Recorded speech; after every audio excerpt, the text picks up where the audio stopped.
Binigyang diin ni Vice President Sara Duterte na walang epekto kung sino ang magiging prosecutor sa kaso ng kanyang ama na si dating Pangulong Rodrigo Duterte sa International Criminal Court o ICC. Ito ay kasunod ng ulat na nadidiskwalipika si ICC Prosecutor Karim Khan sa kaso dahil umano sa conflict of interest. Bagamat aminado na hindi pa nababasa ang buong desisyon ng korte, naniniwala rin ang pangalawang Pangulo na may conflict of interest si Khan sa kaso dahil sa koneksyon niya sa mga saksi.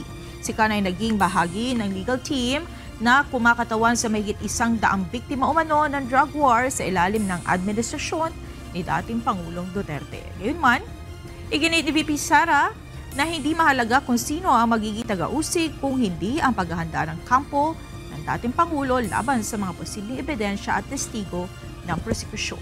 Matatanda ang hiniling ng defense team ni Duterte noong Agosto ang disqualification ni Khan sa kaso.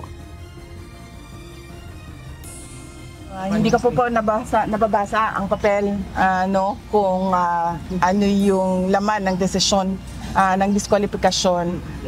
Pero ang pagkakaalam ko po ay meron talaga siyang conflict of interest dahil meron siyang mga representasyon noon sa mga alleged or supposed witnesses.